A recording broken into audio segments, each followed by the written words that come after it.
All right, moving on to the Real Housewives of Orange County star Shannon Beador, because she's being sued by ex-boyfriend John Jansen over money she allegedly borrowed to get a facelift. He filed a lawsuit against Shannon, suing her for breach of oral contract and promissory fraud, claiming that she failed to repay him $75,000.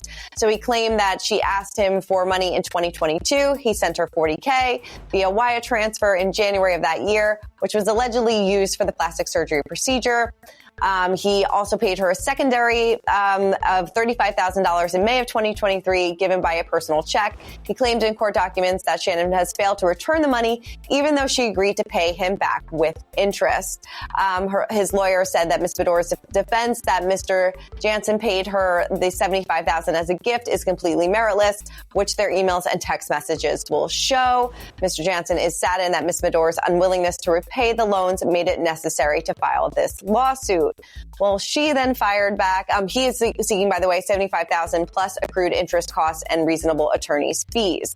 So she then fired back saying that I agreed to pay John what he wanted because I knew that attorney's fees would surpass the amount sought. But more importantly, to eliminate the negative emotional components that come with the lawsuit, it is important that I continue to focus on the positive aspects of my life and move forward. John declined the offer because he refused to sign a mutual non-disparagement agreement.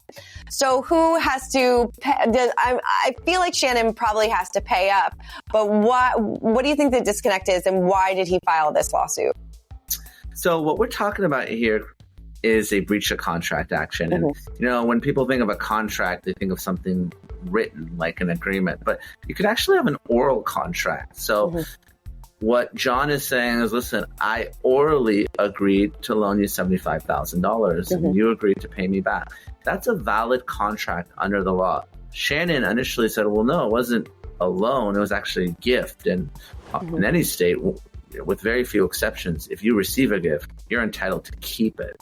Right. Obviously, then lawyers got involved and, litigation ensued, and Shannon decided to settle the case.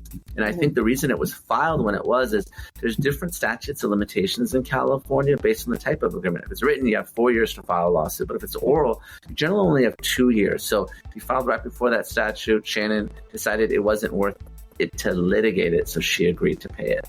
Okay, so this is good. So we're all settled here. So I'm sure hopefully both of them can close this chapter of this book. All right. Well, Porsha Williams has demanded an emergency hearing after allegedly being locked out of her home by her estranged husband, Simon. So she claimed that he changed the locks on their residence to prevent her attempts to access her home, seemingly to be vindictive and retaliatory for wanting to divorce him. So, basically, the reality star further claimed that in the event of a divorce, the couple's prenup stipulates that Simon would vacate the home within 30 days of filing. She filed for divorce from Simon on February 22nd after 15 months of marriage. He allegedly requested an extension that would allow him to stay in the house until March 31st, but she denied it. Once the proposal was shot down, the legal documents claim that Simon disabled her access to the gate of the marital residence, effectively blocking her ability to access her own residence. She was eventually able to get in, but then he changed the locks, changed the garage codes, things like that. He also is apparently in Dubai, and then he claimed that she came to the house with an armed gunman. So there's a lot going on here.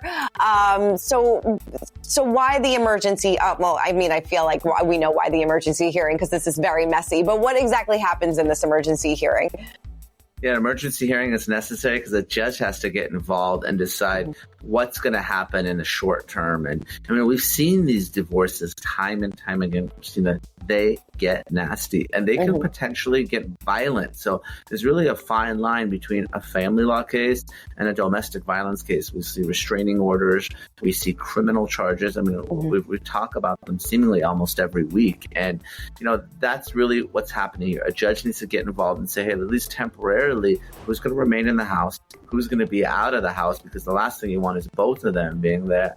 Then that'll give the judge and the parties time to kind of go back through that prenup. And we've seen this vacate clause before. Obviously, Kevin Costner, right? He's the one that had it. But I think in this particular case, Porsha's the one that I think has the upper hand if Simon's the one who's actually supposed to vacate the premises. Right. And will he get in trouble for immediately changing the locks and things like that, since it seems like it's technically her home, since he's the one that, or maybe it's both of their home, but he's the one that has to vacate the property?